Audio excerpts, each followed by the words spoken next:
Good afternoon, and welcome to More Than Meets the Eye. I'm your host, Blind Prime, and for today, we're going to be talking about Transformers Generations Legacy Series Leader Class Blitzwing and his MiG mode. Yes, MiG, as in that thing that the Russians fly.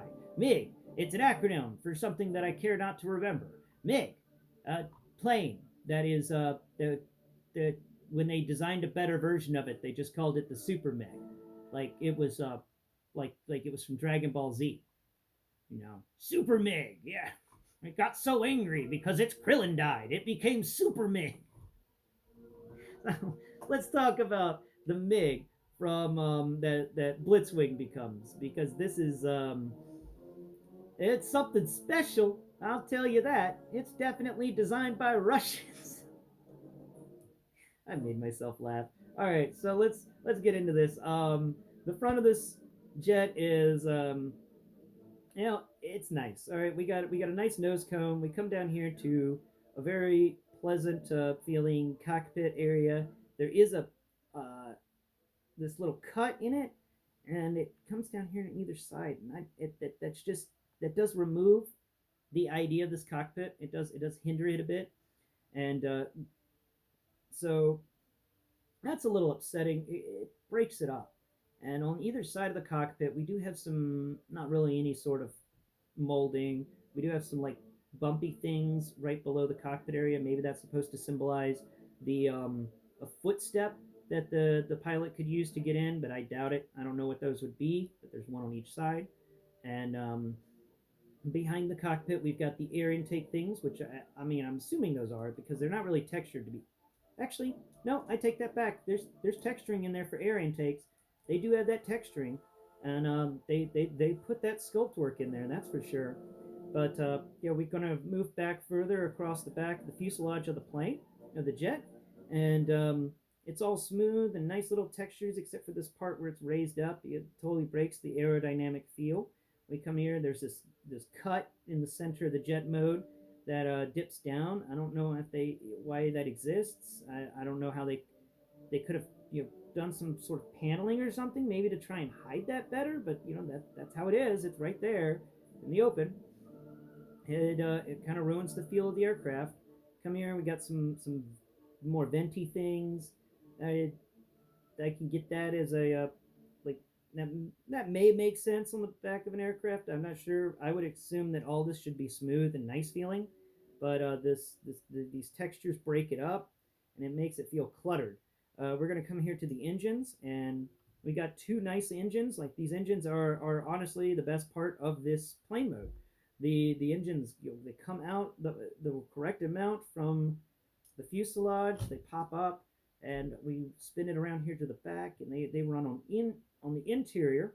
So it's got a fin on either side of the two engines, and the engines themselves are very well sculpted. They're circular, and I'm glad that they're circular. It's a shame that the Earthrise Seeker mold couldn't manage to get circular engines in their jet modes, but they managed it here. And that doesn't make any sense why those couldn't have been circular, but oh well. Here, though, there is a major flaw that the Earthrise do have over this one, and it's that they didn't add a siege port on the inside of this.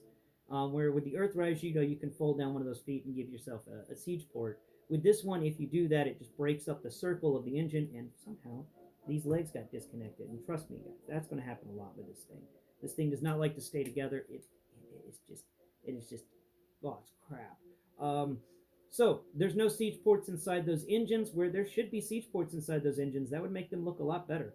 And there's also some waffling on the interior of these fins that stick up on either side of the engines, which is another shame.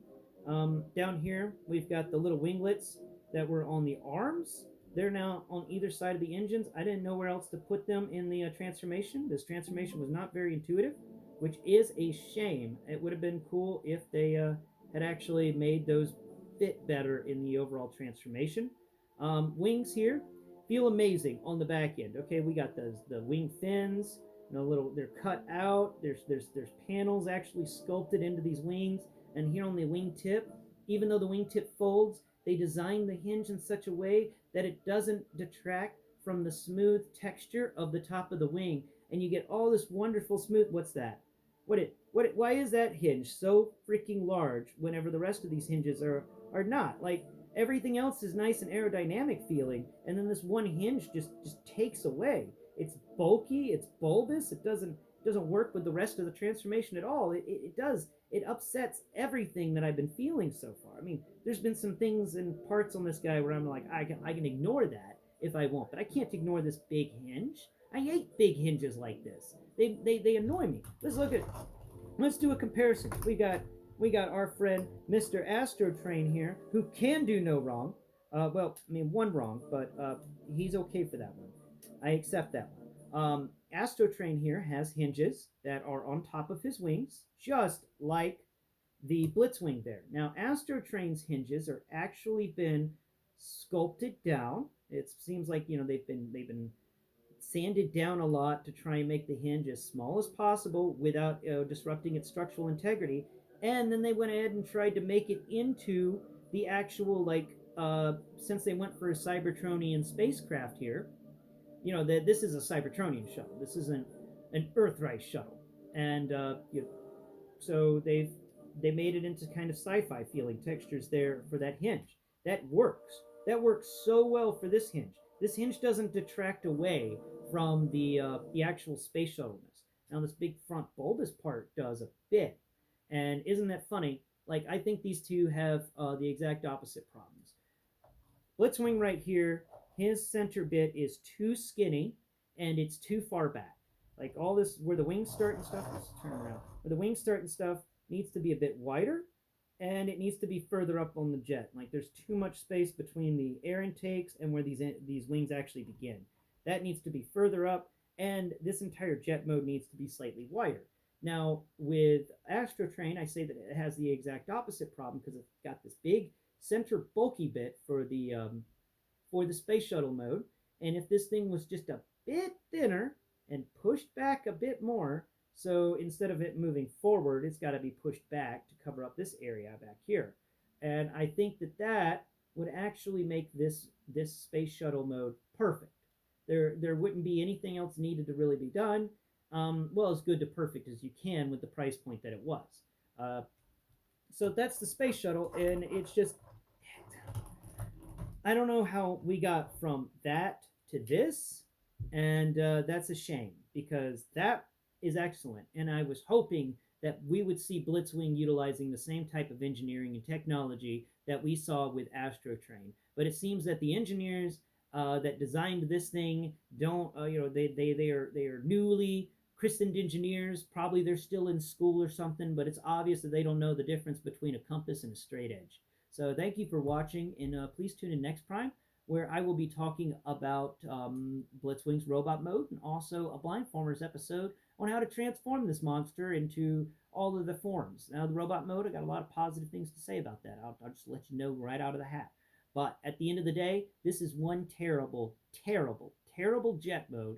And honestly, if I had to choose between it and Alita 1, I would choose Alita 1 every day of the week. The Alita 1 from Earthrise, by the way. I will take that crappy transformer over this because at least that Alita 1 holds together. This thing is, it's floppy, it's loose, it's got, oh, I didn't even talk about this part. My bad.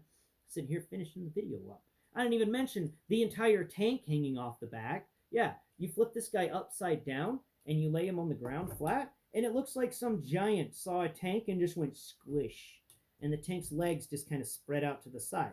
That's it. It's just it is, and this is where I was telling you that the tank mode's a shell former.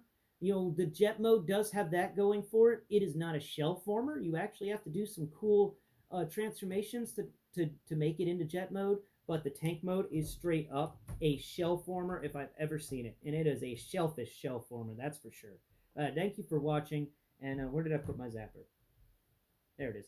Thank you for watching, and yeah, if you're buying it for the jet mode, don't, just don't. The jet mode's crap. The tank mode isn't much better. You can't even put a blast effect in the tank mode's turret. How is that? Every other tank mode we've gotten so far has blast effect capabilities. not Blitzwing. And I was wanting a good tank, and I was wanting a good jet, and I didn't get either. I'm just sour about it. Next week, we're going to cover Junk Heap. Junk Heap's a better transformer. Junk Heap's going to make me feel better. Thanks for watching, and please tune in as I continue to rule through this transformer that is in the running for worst of the year.